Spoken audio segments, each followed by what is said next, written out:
So welcome back to the second day of the Games from Japan weekend special, and this is of course the top 5 games from Japan for the PSP, and again no particular order, and again it doesn't mean this is the top 5 best games for the PSP.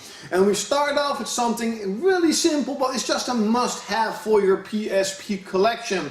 It's of course the original Final Fantasy. It's been remade for the PSP with better graphics. You do need a guide for it though, since there is like freaking nowhere you can see where the hell you have to go and what the hell you should do. You will get stuck without a guide, but this game is just a must-have. Everyone that wants to get into Japanese games or into RPGs have to get Final Fantasy. Next up is HalfMinute Hero, one of the most unique games I have ever played and definitely one of the best for the PSP. This is a really fast-paced RPG that in half a minute you will gain experience points, level up, doing quests, doing even side missions, solving puzzles, beating bosses, doing random encounters, getting new equipment. Holy shit, this game is hectic. But it's so well done, it's so thought out, it's just a freakingly great game and you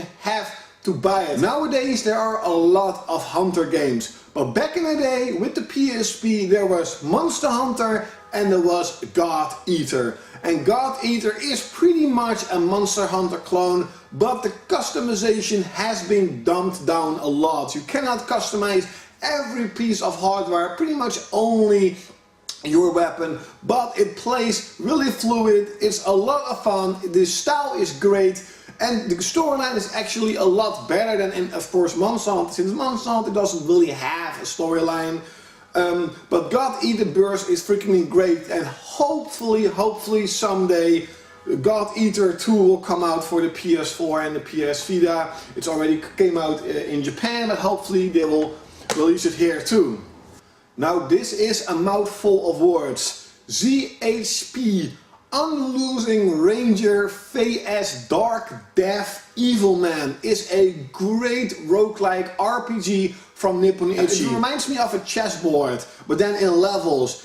And when you complete the level, you get experience points, you get items, but when you actually die, you lose all of your levels, gain a little bit of experience points, level up in a different way, and when you play it again, you'll be level 1, but stronger, since the other levels do level up. It's really weird.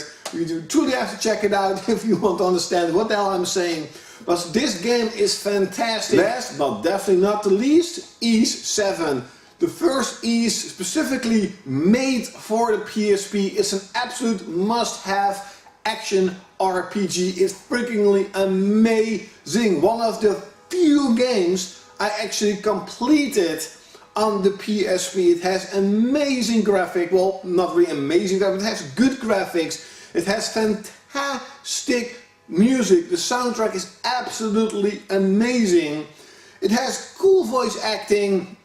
And the storyline is like okay-ish. The Ys series isn't really well known for its storyline, but for its great fast-paced combat. And it's a really standard RPG in that way, where you have to go to towns, buy new equipment, you can even upgrade your equipment, create your own equipment. There's a lot of stuff to do in the Ys 7 world. This game is fantastic and it's a must-have if you have a PSP. So those were a couple of great games from Japan that I think you should try out if you're just getting started. Definitely leave in the comments below if I missed out on some of the great ones. Of course I know Final Fantasy VII Crisis Core, but I think everybody knows Final Fantasy VII Crisis Core. And like always, you will see me next time.